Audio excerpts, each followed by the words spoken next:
Sœurs et frères dans le Christ, paix, joie, grâce, amour à chacun et chacune de vous de la part de Dieu le Père et au nom de notre Seigneur Jésus-Christ, en ce lundi de la 4e semaine du temps ordinaire.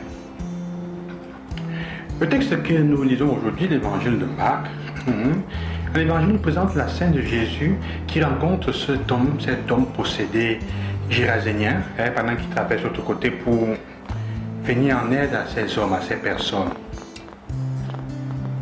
C'est intéressant parce que le texte nous dit que c'est un homme qui vit parmi les tombes. Il vit dans les tombes. Et personne n'arrive à le tenir.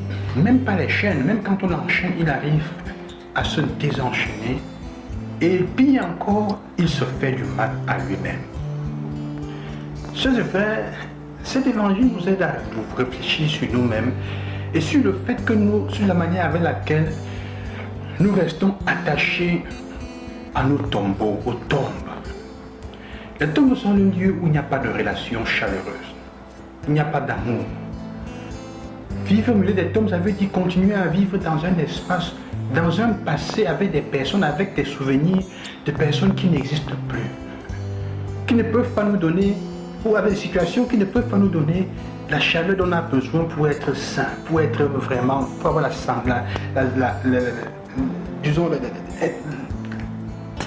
santé mentale. C'est ça la question. Alors, combien de nos blessures intérieures, des choses que nous avons vécues dans l'enfance, d'abus que nous avons subis de tous les points de vue, d'échecs que nous continuons à souffrir, desquels nous continuons à souffrir psychologiquement, intérieurement, continuent à être pour nous comme des tombes et à nous freiner. Nous vivons au milieu de ces choses chaque jour dans notre tête qui ne nous aident pas à évoluer. Le pire, c'est que quoi?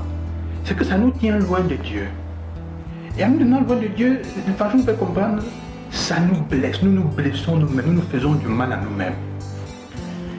Il y a combien de choses que nous tenons dans notre cœur, combien de situations de rancœur, de rancune, et que nous n'arrivons pas à nous débarrasser, à nous éloigner, qui sont froides dans notre vie, qui sont tenus comme cet homme, vivre au milieu des morts, qui sont des situations de mort, et qui nous font mal, qui nous font souffrir, même physiquement.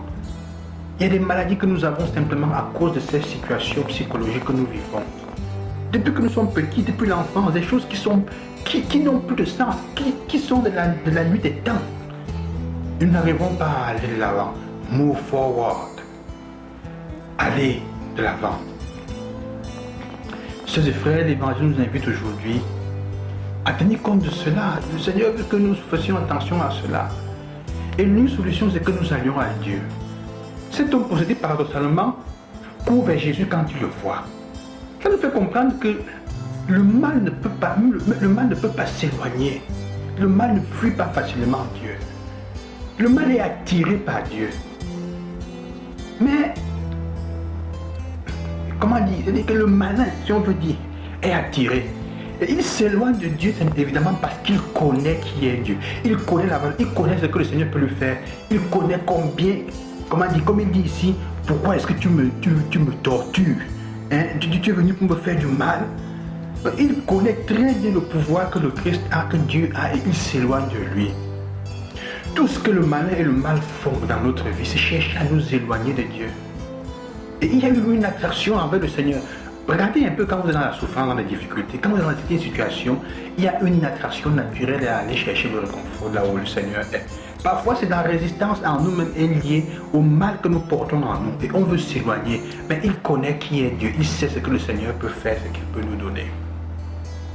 Alors, sœurs et frères, nous sommes invités à faire attention à cela, à regarder dans notre vie toutes ces situations de mort qui continuent à nous tenir loin de Dieu et qui créent et qui nous blessent. Ça fait une forme de masochisme, nous nous blessons nous-mêmes. Demandez au Seigneur la grâce de redécouvrir cette dimension de foi qui est aussi présente dans la lettre des Hébreux de la première lecture. Cette dimension de la foi, hein, qui manque aussi au peuple de ceux qui accueillent cet homme qui est possédé, que Jésus va guérir. Et à qui Jésus dit, va raconter, va dans ta famille, va raconter ce que j'ai fait pour toi. Il devient missionnaire, même s'il n'est pas prêt, même s'il n'est pas religieux. Va raconter, raconte le bien que Dieu a fait pour toi, pour aider les autres à s'en sortir. La lettre aux Hébreux nous fait comprendre dans ce contexte que nous sommes invités racontant l'histoire des patriarches. Les patriarches qui ont connu Dieu, dont il parlait déjà il y a 2 jours, samedi dernier, les patriarches, par leur foi, ils ont accompli de grandes choses. Dieu a accompli les choses avec eux dans leur foi. Imaginez ceux-là qui n'ont pas vu la promesse s'accomplir de la venue de Christ. Imaginez nous qui avons vu la promesse, combien de fois Dieu va exaucer notre foi. C'est ce qu'il veut faire comprendre. Et il dit, ils ont obtenu beaucoup de choses avec leur foi. Même ceux qui ont souffert à cause de leur foi ont obtenu, ils l'ont fait parce qu'ils voulaient rester fidèles. Et il ajoute une chose qui est fantastique, il dit, ceux qui ont souffert et qui ont continué à porter leur témoignage, ce n'est pas qu'eux, ils n'étaient pas dignes du monde, c'est le monde qui n'était pas digne d'eux. C'est vrai, quand dans notre foi, nous sommes persécutés souvent, dans nos familles, dans nos communautés, là où nous sommes, c'est parce que le monde, le Dieu où nous sommes, n'est pas digne de nous. Il ne sait pas reconnaître la perle précieuse qui est au milieu, qui est là. Que le Seigneur vous bénisse et qui vous accompagne, qui vous aide à regarder dans votre vie, ce qui vous fait souffrir, ce qui vous empêche d'aller vers Dieu, et laissez-vous attirer par lui afin qu'il puisse vous libérer comme ce procédé. Que Dieu vous bénisse et vous bénisse au nom du Seigneur.